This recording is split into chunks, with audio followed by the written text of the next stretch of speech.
Here's a quick demonstration of ARCHIdigm's custom space styles, door and window styles, and schedules, and how they all relate. These tools can be found primarily under the general tools. You will see here under the annotation category, there are annotation objects, there are openings for doors and windows. If you pull out farther, you'll see that there's a palette called Spaces, and I will be looking at that Spaces palette first. To begin with, I'll pull up a project that we have on our website called the Modern Farmhouse. I'm just going to focus on this upper left corner. I don't need to do the entire project to demonstrate how these things work together. So I have some choices on this tool palette about the types of space styles that I want to work with, either manually drawn, so I can be very precise about how the area, the net and gross areas are calculated, or if I'm doing maybe just interior work or commercial work where I'm just looking at rentable space, I might use the automatically generated ones. They're very fast, so it's good for this demonstration. But on a residential project, I'm more inclined to use the manual ones. But for this demonstration, I'll use the automatically generated ones. So I'm going to go ahead here. I'm going to pick. I picked for this project, it's a proposed one, and I'm hovering over one of the bedrooms, and you can see that it's highlighted that in red. I'm going to go ahead and pick that, and then I'm going to pick the next one here, and then I will jump down into this bathroom. Those are the primary spaces that I'm intending to work on. I wanted to do this closet to show you an example of how automatically generated spaces may or may not read a room the way that you would like. So in this case, if I pick here, what happened is that it read the shelf and rod object we created as a boundary, right? And typically I wouldn't want that. It's not a built-in, well, it is a built-in, but it's not a floor to ceiling object. So here's what I can do. I can get rid of this space. I can select the object that's acting as a boundary, and I can quickly check on the tool, on the properties palette here. Let's see, bound spaces. So by the style, it shows here that it's been set to yes. I'm going to go ahead and say no, and I'm going to zoom back out here and attempt to create that. Now, I was in, oops, that's the wrong one. Let's see here. There we go. Boom. All right, so it read that. Sometimes if the automatically generated spaces don't behave, you may need to zoom out a bit for it to do this rereading. It's like the boundary command and hatch command. It needs to see the area clearly in order to find the boundaries. So I have the spaces. And I noticed the rooms are all room and room 2, 3. Those are just the default names that we set up. We call them room as the default name. That's quick and easy to change. I'm also noticing perhaps the size of the labels is a little large for this anticipated scale.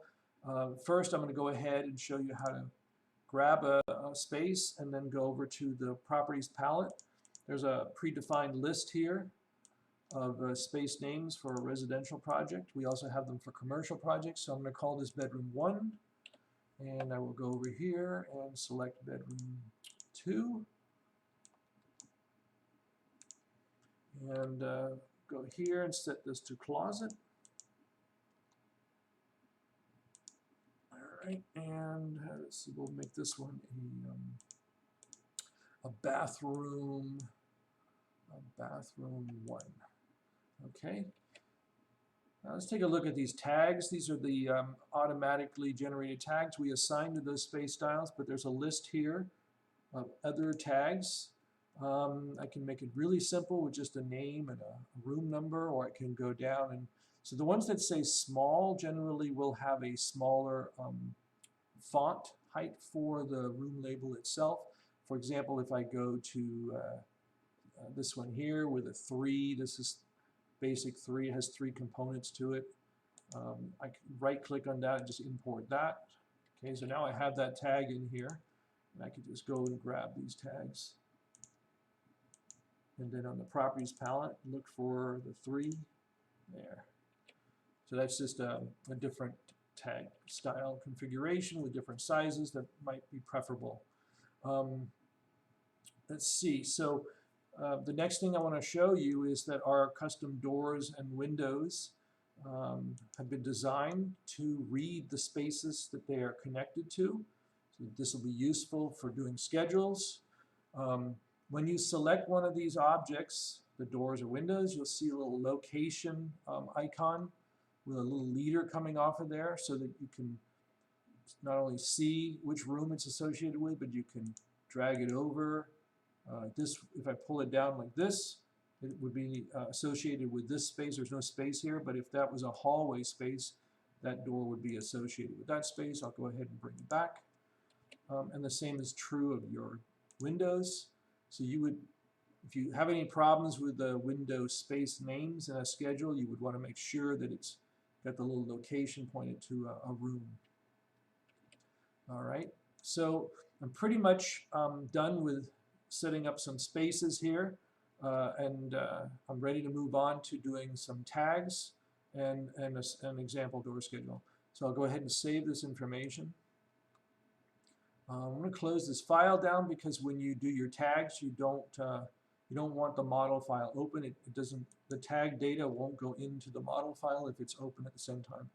So I'm going to go ahead and go to Sheets, and I will set up a new sheet. That's, for example, just a standard floor plan. So I'll do an A2.0. Go ahead and do a floor plan. All right, this pops up from one of the template that I set up for this example project. Now I'll go back to the constructs here in the project navigator, and I'll drag in the floor plan. And this was drawn in a different orientation than I want in the sheet, so I'm just going to do a quick UCS Z90, type in plan, enter, enter, and then I'll go ahead and set this to 1/4 inch equals a foot and lock that in. Okay. Actually, I'll probably want to slide this down more. Get room for a schedule. Now I'll lock this in. Okay, so I'm ready to do some numbering here. I could either work in the model space, or I can work right here in this sheet environment. I'll do it here in the sheet environment through the viewport. So I'm going to switch over here. I'm going to click on these overlapping tabs so I can pull up my whole list. And I want to find the GT annotation openings. On this list, I'll scroll through here. There we go. Door number. All right, so I'm going to go ahead and start with this door here. There's 1, there's 2, 3, 4, and 5. And you might notice something that the stock numbers in the Autodesk product doesn't do is mask. We set our symbols, customized versions of those, to have an AEC polygon style embedded in the MV block that creates a mask. And you can use draw order to send it under or above other objects, so it makes it easier to read these numbers. Okay, so you might notice something strange here. All the numbers showing up have an F in front of them, and typically you'd either have nothing or you'd have a 1 if this is the first floor. So the way to deal with that is that you go to your project navigator, you go to the project tab, you go to the levels and click on this little icon for modifying the level information. And here you'll see that you have the name of the levels, the floor elevation, the floor to height, and an ID. And this is what we chose to embed into the symbols, or these tags. You'll see I have an F here. If I change that to a 1, it will now change all of those tags. Likewise, if you had a second floor or a third floor, if you had a B for a basement, you can do things like that. So I don't think I can get away with a regen. I think what I need to do is actually close the file, and I'll just reopen it. And that should take care of, there we go. So all the F's become 1, so we have 101 and 101 and 102. All right, so now I'll go ahead and do the door schedule. And I'm going to go ahead and look at my palette over here, and I have a door schedule residential. All right, go ahead and select that. It should ask me to select the floor plan model here, and it's telling me it hasn't found anything, and this appears to be a bug in the system. I'm going to go ahead and just hit enter, and I'm going to bring the schedule in anyway and hit enter. All right, so it's brought that custom schedule in. We'll select it, and I'll show you where the bug is. This is preset to have a wildcard of door, and this was set up to not only make the schedule work better, but to remind any users that you have the ability to filter out all different types of doors. You could have cabinet doors, you could have doors that have been demolished, you could have glass doors for showers, and you may not want those in your schedule. So normally you would just use a wildcard, but for some reason, when you bring in a predefined schedule with the wildcard set up, it doesn't want to work properly. So what you can do here is just set this back to an asterisk for star. Now go and right-click on the schedule and say select, reselect, and then hit enter, and it should populate the schedule. Now you'll have to go and put the wildcard back. So if I go ahead now, click on that, and I can say star or asterisk door star. All right, it won't find anything. Let's take a look here. What's going on? All right. Oh, I didn't put asterisk in. I had the wrong character. That's important. There we go. So it's showing a bunch of doors that I didn't tag. This is for the rest of the house, and those have been numbered, and I've been tinkering with them. So what I want to do now is I want to actually refine my filtering just for those doors that I tagged here, and I happen to put those on a layer that says show. So I'll just wipe out the door over there, SHOW, with the asterisk at the end. And then, so now it has filtered for just that layer, and you'll see that the schedule is reading just those doors. And you'll see 101, 2, 3, and 4. Okay.